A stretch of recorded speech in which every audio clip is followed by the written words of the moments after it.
पूरे देश के अंदर जाति व्यवस्था को खत्म करने की वकालत की जाती है। बिहार के नेता भी कमोबेश यही बात दोहराते हैं कि जाति कोई मायने नहीं रखता है, सभी को एक साथ मिलकर रहना चाहिए। लेकिन बिहार में जब जातिगत जनगणना की रिपोर्ट सामने आई है, उसके बाद अब यह चर्चा तेज हो गया है कि किस जाति के कितने लोग हैं। जिनकी संख्या कम है उनकी संख्या पर भी बहस छिड़ा हुआ है, जिनकी संख्या ज्यादा है उस पर भी बहस छिड़ा हुआ है। अब सवाल यह है कि बिहार सहित अन्य राज्यों में जब चुनाव आता है तब जाति की बात की जाती है। कहा जाता है कि जाति की बात छोड़ दीजिए, जात पात धर्म मजहब के नाम पर सियासत करना छोड़कर सबको एक विचारधारा की तरह सोचना चाहिए, विकास में भूमिका निभाना चाहिए। लेकिन बड़ा सवाल उन नेताओं से जो हर मौके पर जाति के चश्मे से समाज को देखते हैं। अब उन तमाम लोगों से यह सवाल है कि बिहार में जातिगत जनगणना की रिपोर्ट सामने लाकर क्या सरकार जाति जाति नहीं करना चाहती है, धर्म धर्म नहीं करना चाहती है?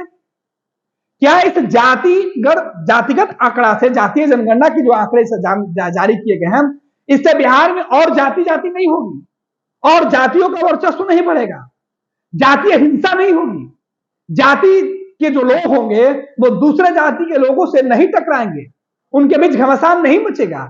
ये सवाल उठने लगा है। एक तरफ आप A to Z की बात करने वाले लोग बनते हैं, एक तरफ समाज को विकसित करने वाली बात आप बनते हैं। बिहार के मुख्यमंत्री हर मंच से यही कहते हैं कि हम महिलाओं को इसलिए शिक्षित कर रहे हैं कि वो जनसंख्या पर लगाम लगाएं। लेकिन साहब, जातिगत जनगणना की रिपोर्ट जारी करने के बाद आप जनसंख्या पर किस तरीके से रोक लगा पाइएगा? क्योंकि जिस जनसंख्या पर रोक लगी हुई थी, आपने रिपोर्ट जारी करके उनको बता दिया है कि आप कितने कम हैं। अगर आप बुद्धिजीवी हैं तो अब आप बुड़बक बन गए हैं, क्योंकि आपको तो संख्या बल के हिसाब से बात करनी है। सरकार में आपकी हिस्सेदारी संख्या बल पर अगर होगी तो फिर जाति जाति तो आप खुद करना चाहते हैं।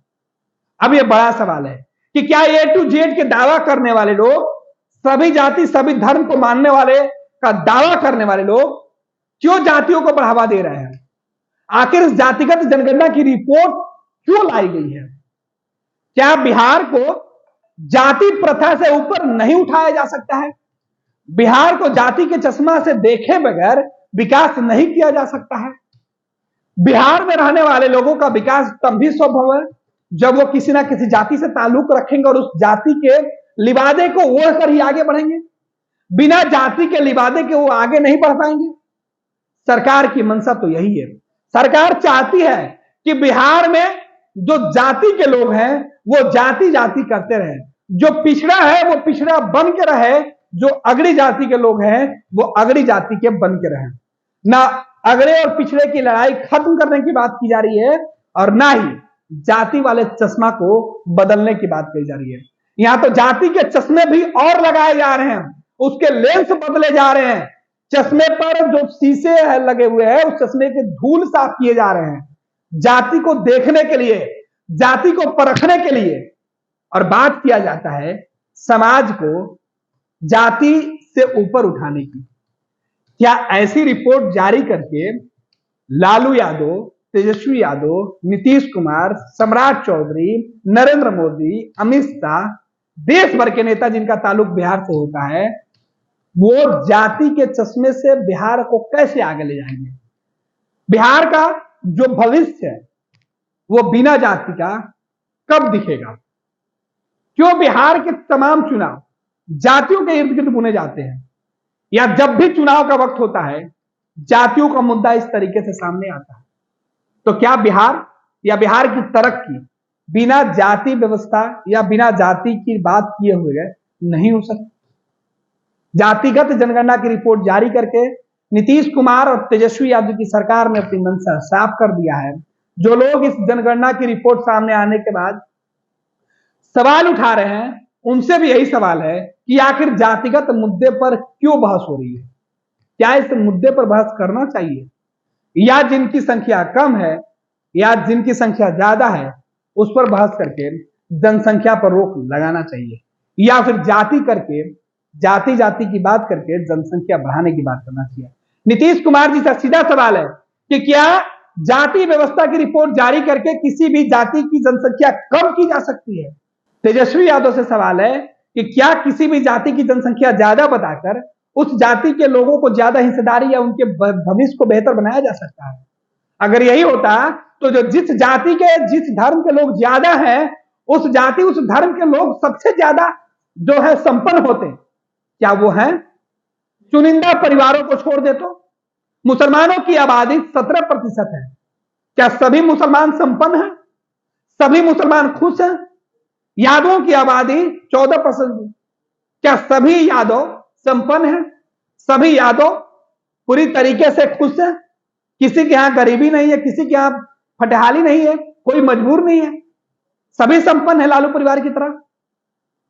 चुनिंदा परिवारों को छोड़ दे तो क्या सभी राजपूत, सभी ब्राह्मण, सभी भूमिहार संपन्न है? इनकी आबादी कम है तो क्या इनके यहां कोई गरीब नहीं है? क्या किसी कायस्थ परिवार में अनपढ़ नहीं है? कोई गरीब इनके यहां नहीं है? इनकी संख्या कम है तो यह बड़ा सवाल है कि क्या जिनकी जनसंख्या ज्यादा है क्या सभी कुर्मी कुशवाहा समाज के जो लोग हैं वो संपन्न हैं? उनके यहां गरीब लोग नहीं है? या उनकी जनसंख्या ज्यादा है तो सब के सब संपन्न है? पूरे प्रदेश के अंदर हर कुर्सी पर वही बैठे हुए हैं, उनके यहां कोई बेरोजगार नहीं है? बड़ा सवाल। जाति व्यवस्था अगर चलेगी तो इस तरीके से बातें निकलकर सामने आएंगी।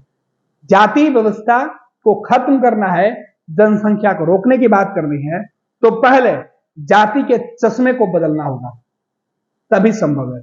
आप A to Z का नारा दे दीजिए, आप महिलाओं को शिक्षित करने की बातें कह दीजिए, आप सभी धर्मों के सम्मान की बातें कह दीजिए, आप व्यक्ति कोई भी हो सकते हैं, किसी भी राजनीतिक दल के हो सकते हैं, लेकिन अंत में आप सभी जाति पर आकर ही ठहर जाते हैं। और यही वजह है कि आज भी जाति बिहार की मूल समस्या है। बिहार की जनसंख्या जाति पर निर्भर हो गई है और सरकार ने यह आंकड़ा जारी करके खुद ये मैसेज दिया है और जिसे सरकार अपनी उपलब्धि बता रही है, उस उपलब्धि में बिहार के भविष्य पर खतरा दिख रहा है, क्योंकि बिहार में अब तरक्की जनसंख्या के हिसाब से होगी और जनसंख्या जाति के आधार पर बढ़ेगा। धीरे धीरे से मेरी जिंदगी में आना, धीरे धीरे से दिल को चुराना। नमस्कार, मैं अनुराधा पौडवाल 26 नवंबर को पैनोरमा स्टार सीजन 6 के कार्यक्रम में पूर्णिया बिहार आ रही हूँ। मुझे पैनोरमा ग्रुप के निर्देशक संजीव मिश्रा जी ने बुलाया है, तो हम सब मिलते हैं पैनोरमा ई होम्स में शाम 7 बजे। नमस्कार। ये लो मुंह मीठा करो, आज मैंने अपना जॉब छोड़ दिया, अब हम पूर्णिया वापस जाएंगे। जॉब छोड़ दिया है? मतलब ये घर कैसे चलेगा? हम करेंगे क्या? और माँ बाबूजी क्या बोलेंगे? इसलिए मैं एक और मिठाई का डब्बा लाया। अपने बिजनेस के लिए लोन अप्रूव हो गया। अरे लोन अप्रूव हो गया वो तो ठीक है, लेकिन पूर्णिया में हम रहेंगे कहाँ? अपना घर भी तो नहीं है वहाँ। इसलिए तो एक और मिठाई का डब्बा अलग से लाया हूँ। हमने पूर्णिया में घर ले लिया है, पूर्णिया के ई होम्स पैनोरमा में। पूर्णिया में पैनोरमा ग्रुप लेकर आए हैं ई होम्स पैनोरमा। बड़ा घर, आलीशान जिंदगी और अत्याधुनिक सुविधाओं के संग। अरे अब क्यों मुंह मीठा करवा रही हो? क्योंकि हम घर वापसी जो कर रहे हैं। घर वापसी की खुशी पूर्णिया में ई होम्स पैनोरमा के संग। E homes panorama, luxurious lifestyle redefined.